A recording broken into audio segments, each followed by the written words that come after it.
யதார்த்த ஜோதிடர் செல்வி நம்முடன் இணைகிறார். அவருடன் நமது தலைமை செய்தி ஆசிரியர் ரங்கராஜ் பாண்டே சில கேள்விகளை முன்வைக்கிறார். Over to you mister Pandey.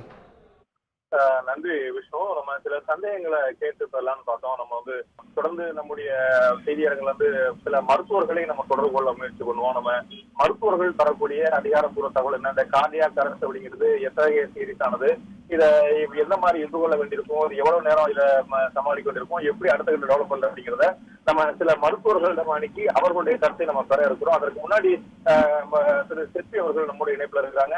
திரு செல்வி நம்ம நேரில் அனைவருக்குமே தெரிஞ்சிருக்கோம். நம்ம ஏற்கனவே தமிழக முதலமைச்சர் சிறைவாசம் அனுபவிச்சுட்டு இருந்த போது அவர் எப்ப வெளியில வருவார் அப்படின்னு சொல்லிட்டு நீதிமன்றங்கள்ல இருந்து அத்தனை பேருமே எதிர்பார்த்துட்டு இருந்த போது செல்வி அவர்கள் நம்முடைய தந்தி தொலைக்காட்சியில தான் அவங்க வெளியா வந்துருவாங்க, அவங்களுக்கு பெயில் கிடைச்சிடும், அவங்களுக்கு எந்த சிரமமும் கிடையாது, இன்னைக்கு கிடைச்சிடும் அப்படிங்கிற அதிகாரப்பூர்வமான தகவலை நம்முடைய தொலைக்காட்சியில தான் சொன்னாங்க. அதே போல ஏற்கனவே செப்டம்பர் மாதம் நினைவு அப்போ நம்ம பேசும்போது இந்த மாதிரி டிசம்பர் 5 வரைக்கும் அவங்களுக்கு இந்த மாதிரி சிக்கல் நீடிக்கும், டிசம்பர் 5க்கு பிறகு நிலைமை சீரடையும், டிசம்பர் 5 வரைக்கும் கவனமா இருக்க வேண்டிய நிலைமை தான் அப்படின்னு ஏற்கனவே குறிப்பிட்டிருந்தாங்க.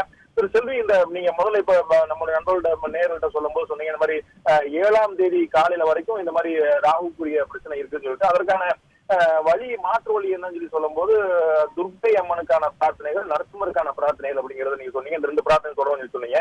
இந்த நம்ம ஒரு பொதுவா நீங்க ஜாதகங்களை நம்ம பல முறை நம்ம கேள்விப்பட்டிருக்கோம். அப்ப கண்டா இருக்கு, இப்ப கண்டா இருக்கு, இதுல கண்டா இருக்கு, அதுல கண்டா இருக்குன்னு சொல்லுவாங்க.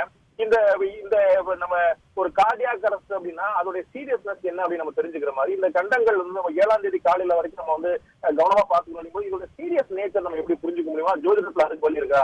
இது எவ்வளவு சீரியஸ் நம்ம இப்ப ஒரு பான்ஸ் ஒரு ஃபயர் இருக்கும் போது ஒரு தீக்காயம் ஏற்படும் போது அதோடைய பர்சன்டேஜ் சொல்லுவாங்க, இந்த அளவுக்கு அந்த காயம் இருக்குது, சோ இத்தனை பர்சன்டேஜ் இருக்குது, அதன் அடிப்படையில் இந்த முக்கியத்துவம் சொல்லுவாங்க. அத மாதிரி இந்த மாதிரி கண்டங்கள் இப்ப 7ஆம் தேதி காலையில வரைக்கும் இந்த மாதிரி ஒரு சிக்கல் நீடிக்கும், அதுல உங்களுக்கு கவனமா பாத்துக்கணும், எல்லாரும் தொடர்ந்து பிரார்த்தனை பண்ணணும்னு சொல்லுவீங்க. இந்த இந்த இந்த பிரச்சனையுடைய வீரியம் எந்த அளவுக்கு புரிஞ்சுக்க முடியுமா? அதுக்கு ஏதாவது கணக்கு இருக்கா திருச்செல்வி? அதான் வீரியம் என்பது பாத்தீங்கன்னா மிஸ்டர் பாண்டே, இதுல ப்ராப்ளம் என்னன்னா அவங்களுடைய லக்னம் மிதுன லக்னத்துக்கு குரு திசை என்பது மிக மிக பாதகத்தை கொடுக்கக்கூடிய ஒரு திசை என்பதனால்தான் குரு புத்தியில் அவங்களுக்கு சிறைவாசத்தையும் பெரிய சிக்கல்களையும் பதவி இழக்கக்கூடிய பாதிப்புகள் எல்லாம் கொடுத்த அமைப்பு. அந்த குரு திசை முடிந்து குரு திசையில் குரு புத்தி முடிஞ்சு இப்ப சனி புத்தி நடக்கின்ற சமயத்தில் ராகு அந்தரம் என்பதுதான் நான் கணக்கிட்டு சொன்னதுதான். அதாவது டிசம்பர் 5ஆம் தேதி அவங்களுக்கு ராகு அந்தரத்தில் அவர்களுக்கு மிக மிக கவனமாக இருக்க வேண்டும். நீங்க பாத்தீங்கன்னா அந்த ராகுவுடைய பவர் பாருங்க. அம்மா இப்ப மாண்புமிகு அம்மாவுக்கு எல்லாமே நல்லா ஆயிடுச்சு. அப்போலோ சேர்மன்ல இருந்து எல்லாருமே மெடிக்கல் புல்லட்டின் கொடுக்கிற சமயத்துல இருந்து கொடுத்தது பிறகு இன்னைக்கு பாத்தீங்கன்னா கரெக்டாக நம்ம என்னதான் கணக்கு இருந்தாலும் ஜோதிடத்தில் ஒரு விஷயங்கள் பாருங்க, அந்த ராகு அந்தரம் என்பது பாத்தீங்கன்னா கண்டிப்பாக ராகு காலத்தில் தான் அவர்களுக்கு பாதிப்பு 4:40 மணிக்கு மேல் தான் ஆயிருக்கு. அதையும் கொஞ்சம் கவனத்தில் கொள்ள வேண்டாம். அப்படின்னா அதனுடைய வைரியம், அந்த அம்மாவுடைய அவர்களுடைய ஜாதகத்தினுடைய வீரியம், ஜோதிடர்கள் கணிக்கப்பட்ட வீரியம் பர்ஃபெக்டா வேலை செய்கிறது என்பதனால் இந்த அந்த கணக்கு தான் 7ஆம் தேதி காலையில் அந்த சதயம் நட்சத்திரம் முடிகின்ற வரையில், அந்த சதயம் நட்சத்திரம் முடிகின்ற வரையில், அதனால்தான் என்னுடைய கணக்குப்படி 7:48 7:41 7:48 முடிகின்ற வரையில் மிக மிக மிக கவனம் என்பது பார்த்தீர்கள் என்றால் அதிகபட்சமான கவனம் தான். அது பர்சன்டேஜ் என்று பார்த்தீர்கள் என்றால் 75% அவர்களுக்கு கண்டிப்பாக நம்ம சென்னையில் இருக்கின்ற அவருடைய சார்ந்தவர்கள் எல்லோரும் சென்னையில் பார்சாதி பெருமாள் கோயிலில் சரணாகதி அடைவதும், பார்சாதி பெருமாள் கோயிலில் இருக்கின்ற அழகிய சிங்கர் என்று சொல்லக்கூடிய நரசிம்மர் தான் அவருக்கு மீண்டும் அந்த உயிர் அமைப்பு என்பதை அவர் கொடுக்கக்கூடிய அமைப்பு. எல்லோரும் இடத்திலும் நரசிம்மர் துர்க்கையை வழிபாடு செய்வது அவர்களுக்கு தலையாய் கடமை. அந்த கோயில்களில் பயபக்தியுடன், அதாவது இறைஞ்சி எல்லாம் இல்லாம நம்பிக்கையுடன் அவர்கள் மீண்டும் வருவார்கள் என்று அந்த மனமுத்து பிரார்த்தனை என்பது ஜோதிடத்தில் மிக மிக ஒரு வலிமையான விஷயமாக பார்க்கப்படக்கூடிய விஷயம். இவ்வளவு நாள் அவர்கள் சர்வே ஆனது அந்த ராகுவுடைய பாதிப்பே பார்த்தீர்கள் என்றால் நீர் சேர்ப்பது எப்படி என்றால், அதாவது சுவாசிக்கக்கூடிய இடத்தில் நீர் சேர்க்கக்கூடிய விஷயத்தை ராகு கச்சிதமாக கெடுப்பான் என்பதுதான் ஜோதிடத்தில் மிக மிக உண்மையான ஒரு விஷயம்.